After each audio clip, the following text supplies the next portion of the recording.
इस समय मत्स्य विभाग में कर्मचारियों की कमी और वाहनों के न होने से समस्याओं से जुड़े होने के बाद भी लगातार यहां पर कार्य करते रहे हैं, तो मत्स्य पालन और उसकी बिक्री में तेजी लाते हुए नजर भी आ रहे हैं। वहीं एक वर्ष के अंदर मत्स्य विभाग ने कितनी उपलब्धियां अर्जित की हैं और ऐसे भीषण गर्मी में पोखर और तालाबों को सूखने से बचाते हुए मत्स्य पालन और बिक्री दर में इजाफा कर रहे हैं। आखिर मत्स्य विभाग किन किन समस्याओं से निपट रहा है और आने वाले समय में कितना विभाग को लाभान्वित करते हुए भी नजर आएंगे, इस पर समाचार प्लस संवाददाता जय त्रिपाठी ने मत्स्य विभाग मंत्री डॉक्टर संजय निषाद से खास बातचीत की। आपको भी सुनाते हैं।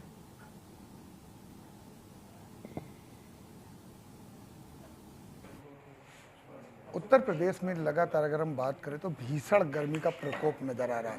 अगर ऐसे में हम बात करें मत्स्य विभाग को लेकर तो काफ़ी असुविधाएं होती हैं। अगर हम चाहे तालाबों की बात कर ले, चाहे मत्स्य पालन में बात कर ले, किस तरीके से कहीं कहीं जुझारू होना पड़ता है। इन्हीं सब चीज़ों की चर्चा के लिए इस वक्त हम बैठे हैं मत्स्य विभाग के जो मंत्री हैं हमारे साथ डॉक्टर संजय निषाद जी। आइए उनसे बात कर लेते हैं। सर, सबसे पहले मैं जानना चाहूँगा, जिस तरीके से कर्मचारियों की हम बात करें या भी आप वाहन की बात कर रहे थे, लगातार इतनी कमी होने के बावजूद भी किस तरीके से आप अपने कार्यशैली को आगे बढ़ा रहे हैं और किस तरीके से इसमें और जागरूकता और क्या उपलब्धियां आ रही? देखिए, एक तो जब से मैं आया हूँ, पहले तो मत्स्य मंत्रालय अलग नहीं था, केंद्र और राज्य में मत्स्य मंत्रालय, वहाँ सर सौभाग्य हूँ कि जिस समुदाय का नेतृत्व करता था उसका मत्स्य मंत्री में मैं हूँ। तो हमारी जिम्मेदारी बनती है कि जिसे हम वादा करके आए हैं, उन्हें उजड़े लोग हैं, अंग्रेज़ों मुगलों से, नदियों से, प्रकृति से हैं, भूमिहीन लोग हैं, तो ऐसे में इनको योजनाओं को कैसे धरातल पर लाया जाए, उसके लिए हमारी जिम्मेदारी है। तो उसके लिए एक तो हमने जब देखा कि ये बहुत पीछे उत्तर प्रदेश और दूसरे प्रदेश से मछली अगर आ रही है तो हमें आत्मनिर्भर बनाना आवश्यक है। तो पहली बैठक मैंने अधिकारियों के साथ की, फिर दूसरी बैठक मैंने उनकी समस्याओं को सुना। तमाम ऐसे थे, उनके आधे कर्मचारी रिटायर्ड हैं, कई ऐसे वेतन 7वां वेतनमान अभी नहीं मिला निगम को, फेडरेशन कम था, आधुनिकीकरण, उनके पास तमाम साधन संसाधन नहीं थे, वो लाते थे, लोग सुस्त थे, पहले से ऐसे थे। फिर मैंने उनको दिखा, फिर मैंने मत्स्य पालकों को बुलाया, फिर मैंने बड़े बड़े टाइम जो थे बुलाया। तमाम नीतियाँ ऐसी थी कि जो पहले के ज़माने के समय की थी, उस समय ज़रूरी था, आज नहीं ज़रूरी है। तो पता चला कि उस सरलता, बड़ी जटिलता थी विभाग से कुछ लेना, विभाग से प्राप्त करना। तो इस सारी जटिलताओं को मैंने ख़त्म की और नए शासनादेश और नए दिशा निर्देश और नए तरीके अपनाए गए। और कर्मचारियों को जो हमारे यहाँ से, एक तो दक्ष हमारे यहाँ तो एजुकेटेड लोग हैं मछली पालन के, मत्स्य क्षेत्र में काम जानकार लोग हैं, तो उनको शिक्षण प्रशिक्षण शुरू कराया। तो अभी उत्पादन में हम 1 नंबर हैं। आज ही बैठक हुआ कि अब निगम को भी 1 नंबर पर लाया जाए। वैसे भी निगम लगभग 189-80% हमने ग्रोथ किया निगम में। जब से मैं आया अचानक 3 सालों में मैंने ग्रोथ किया है उनके, चाहे वो बीज के उत्पादन हो, चाहे पैसे के, उसमें हमें निगम में जो था, निगम एक तरीके से शून्य पड़ा था। तो हर जगह के निगम तो आप देखे होंगे ब्रेक पड़े, हमारे यहाँ निगम फायदे में 189% का ग्रोथ है। फेडरेशन में तमाम नियमावली चेंज कराया, समितियों के नई समितियाँ नहीं बन पा रहे थे, माफिया लोग हावी थे। फिर माफिया लोगों के प्रेशर में गरीब आदमी रात भर मछली मारता था, माफिया सुबह उसे 10 रुपये किलो के हिसाब से मराई दे देते थे, ले जाकर बेचते थे 10 गुना कामों पर। तो ये तमाम हमने नीचे धरातल पर जनता अदालत लगाए, जो हमने जन सुनवाई की और लोगों के बीच में आए, तो उनकी सारी समस्या नोट हुई। और विभाग की भी समस्या थी, जो इनके यहाँ थे, जो अच्छे लोग थे वो महत्वपूर्ण पदों पर नहीं थे, गैर महत्वपूर्ण पदों पर मतलब अच्छे लोग थे, और जहाँ महत्वपूर्ण था वहाँ तो एक्सपर्ट लोगों को मैंने महत्वपूर्ण पदों पर लगाया और ठीक ढंग से पूरे प्रदेश में मैंने किया। तो आज उत्तर प्रदेश 1 नंबर पर मत्स्य उत्पादन में है। अब निगम भी होगा, फेडरेशन भी होगा, और पूरे प्रदेश में मैं हमेशा दौड़ता रहा। पहले मैं 75-60 जिलों में मैंने बैठकें की समन्वय, मतलब अधिकारियों के साथ, चाहे मत्स्य विभाग हो, चाहे डीएम हो, चाहे राजस्व विभाग हो, बिजली विभाग हो, इरिगेशन हो, पानी की सुविधा हो, सब जगह उनके लिए सारे विभागों को एक टेबल बैठाया और उनकी जितनी समस्याएं थी एक साथ लागू किया। अभी मेला लगाने जा रहा हूँ 19 तारीख से, लगातार 18 मंडलों में होगा, फिर ज़िलों में होगा। अभी वो मंडल पर भले वो जिला स्तरीय है, उसमें पूरे मंडल के लोग मत्स्य पालक मतलब ज़िले के लोग आ रहे हैं, और उसमें हम कैंप के माध्यम से इनके केसेस हैं। जैसे पैसा नहीं गरीब आदमी के पास होता था, तो माने प्रधानमंत्री के ने किसान क्रेडिट कार्ड, जिसके पास खेत होता था उसे मिल जाता था। अब उनको 40% पैसा लगाना, बीज लगाना, सीड लगाना है, अच्छे बीज डालने हैं, उनको चारा डालना है, कुछ नहीं है।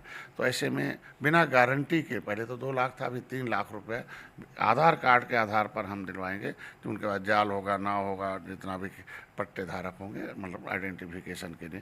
तो ये सब चीज़ें रही। और जो हमारे प्रधानमंत्री जी ने भी बड़ा दिल दिखाया कि 67 साल में केवल 3,000 करोड़ रुपया दिया था कांग्रेस ने, और 6.5 साल के अंदर माननीय मोदी जी ने 41,500 करोड़ रुपया दिया।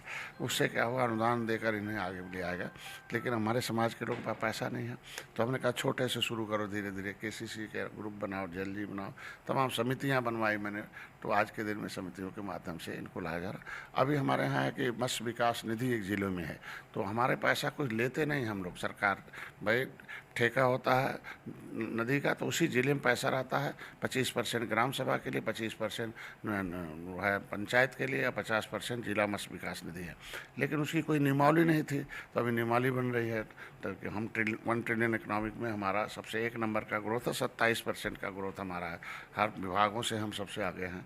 तो इस तरीके से हम लोग चाहते हैं कि उत्तर आत्मनिर्भर बने। ग्राम सभा के तालाब हैं, उसमें वो मतलब ग्राम सभा में पैसा रहता है, तो अभिमानी मुख्यमंत्री जी कल निर्देश जारी किए कि भाई उसको विकसित कराया जाए, उसको उससे वो पैसे का उपभोग किया जाए। उस पर उस तरीके तमाम ऐसा था कि इनको लाया गया, शिक्षित प्रशिक्षित कराया गया, और लोगों को लगा कि समन्वय स्थापित हुई जनता में, लाभार्थियों में, जो इसमें क्षेत्र में काम करना चाहते हैं अधिकारियों के।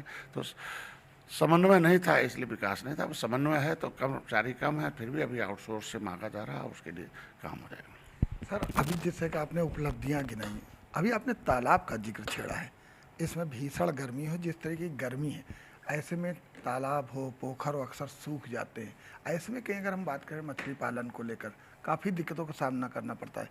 उसके लिए सरकार किस तरह 1 साल पहले मैंने उसके लिए एक नियमावली बना दी कि जितने भी जलाशय हैं उसको नहर से उसको भर दिया जाए। नहर के नज़दीक है, नई नहर है तो ट्यूबवेल से उसे भर दिया जाए। उसके लिए तमाम व्यवस्था भी हमने, अमृत सरोवर है उसको भी मैं चाहता हूँ कि वो क्रिकेट का मैदान न हो, बल्कि उसमें मछली पालन किया जाए और ठीक से। और मैंने मतलब समन्वय बैठक कराई राजस्व विभाग का, अपने विभाग का, कि DPR के मुताबिक पोखरे खोदे जाएँ। हमारा विभाग तय करेगा कितना खोदा जाए जिससे मछली पालन हो जाए। पता चलो पोखरा बना दिया, पानी नहीं रुक रहा है, इतना गहरा कर दिया कि उसमें कुछ नहीं हो रहा। तो मेरे विभाग से समन्वय स्थापित करके पोखरों को किए जाती है। तो पानी की सुविधाएं लगभग हमने कर दिया। और जो मत्स्य विभाग है, इसको मछली पालन को कृषि का दर्जा नहीं था, तो अभी उसे कृषि का दर्जा दिलवा दिया हूँ। अब इनको कर रहा हूँ कि इनका बिजली भी कुछ हम अपने पास से, आप तो मतलब मछली का हमको देना पड़ेगा बिजली विभाग को, तो हम लोग बिजली विभाग को भी हम निवेदन कर रहे हैं कि उसे कृषि का दर्जा प्राप्त है। इसलिए इन्हें एक तो वो कुसुम योजना का सोलर पंप के माध्यम से कर रहा हूँ, जहाँ लाइन नहीं है, और जहाँ ट्यूबवेल है वहाँ सरकारी ट्यूबवेल से भरवा रहे हैं, और जहाँ नहरें हैं वहाँ पानी भरे जा रहे हैं। एक आखिरी सवाल है सर, जिस तरह बात करें तो अभी आपने देखा कि किस तरीके से सौर दिवस आप लोगों ने मनाया, तिरंगा यात्रा भी मनाया, किस तरह मुंह तोड़ पाकिस्तान को जवाब भी दिया। लेकिन विपक्ष इसको ये कह रहा है कि लगातार भारतीय जनता पार्टी इसको राजनीतिक माहौल बनाकर चमकाना चाहती है। देखिए, पहले तो मैं इसमें एक लाइन छूट गया था कि पहली बार हमारे समय में कि 80% के आसपास पोखरे पट्टे पर हुए हैं। मतलब हम जो पोखरे निष्क्रिय थे उसे भी सक्रिय करके लोगों को आदमी में विकास तब होता जब प्रतिस्पर्धा होता, उसको हम लोग कामयाब हैं। दूसरा रहा आपका जो सौर दिवस का, तो विपक्ष का काम ही बयानबाजी करना। विपक्ष के पास कुछ मुद्दा नहीं रहता। विपक्ष अपने मुद्दा विहीन होने के नाते ही जनता उसे सत्ता विहीन कर देती है। तो सत्ता से जिसे कुर्सी से उतार दिया है तो उसे जिंदा रहने के लिए कुछ तो बोलना ही पड़ेगा। हैं, ये देश है, राष्ट्र प्रेम है। राष्ट्र प्रेम में सभी जाति, सभी धर्म, सभी वर्ग हो। ये राष्ट्र सबसे, राष्ट्र सुरक्षित तो भविष्य, हम जनता सुरक्षित, और जनता सुरक्षित तो उसका भविष्य सुरक्षित है। तो ये राष्ट्र के नाम पर राष्ट्रवादी, ये देश राष्ट्रवादी का है। अंग्रेजों ने 350 बरस काम किया, उनके खिलाफ लड़ा है। 750 बरस मुगलों सभी ने मिल के लड़ा है, ऐसे एक व्यक्ति के मान के नहीं है। तो ये नेता लोग क्या हैं, ये तो मलाई खा रहे हैं बैठकर। हैं, लड़ा कौन है? ये निषाद लोग लड़े हैं नदियों में, ये उजड़े हैं, अंग्रेजों ने उजाड़ा है। ये पाइपलाइन रोड साइड पर ये जितने भी घूम रहे हैं, ये देश को आज़ाद कराने वाली जातियाँ हैं। जो सड़क पर घूम रही हैं, बावरिया, ये सारी जातियाँ 193 जातियाँ उत्तर प्रदेश में, 578 जातियाँ, इन्हीं लोगों ने जब जागा है कि मेरे बाप ने आज़ाद कराया, ये सारे लोग हमारे नाम पर सत्ता में हैं, इनको हटाओ पहले। तो इसीलिए 70 साल से धोखा खाते रहे कि देश तो आज़ाद करा दिया, संविधान बनवा दिया, हमारा हक कहाँ गया भाई। तो हक मांगने गए तो इनको डंडे पड़ते थे, रैली निकाला, प्रदर्शन किया, डंडे खाते थे, जेल भेज देते थे। तो उन्होंने कहा इनको सत्ता से बाहर कर दो। तो जब ये लोग सत्ता से बाहर हो गए तब इन जातियों को याद आ रहा है, और सत्ता में रहते हैं तो सताते हैं, और सत्ता में आने के बाद प्रेम दिखाते हैं। तो ये दोनों थोड़ी चलेगा। सत्ता में रहते हुए प्रेम दिखाए होते तो शायद सत्ता से बाहर नहीं होते। बहुत बहुत धन्यवाद। तो अभी आप देख रहे थे कि किस तरीके से हमने मत्स्य विभाग के मंत्री डॉक्टर संजय निषाद से बात की, और उन्होंने किस तरीके से बताया मत्स्य विभाग में किस तरीके से लगातार अगर बात कर रहे हैं तो किस मत्स्य विभाग आगे बढ़ रहा है, किस तरीके पालन पोषण आगे बढ़ रहा है। वहीं अगर हम बात करें तो उन्होंने शहीद दिवस को लेकर जितना विपक्ष लगातार उन पर हमला बोल रहा था उसका भी जवाब देते हुए। वीडियो जर्नलिस्ट मोहम्मद लतीफ के साथ मैं जय त्रिपाठी, समाचार प्लस, लखनऊ।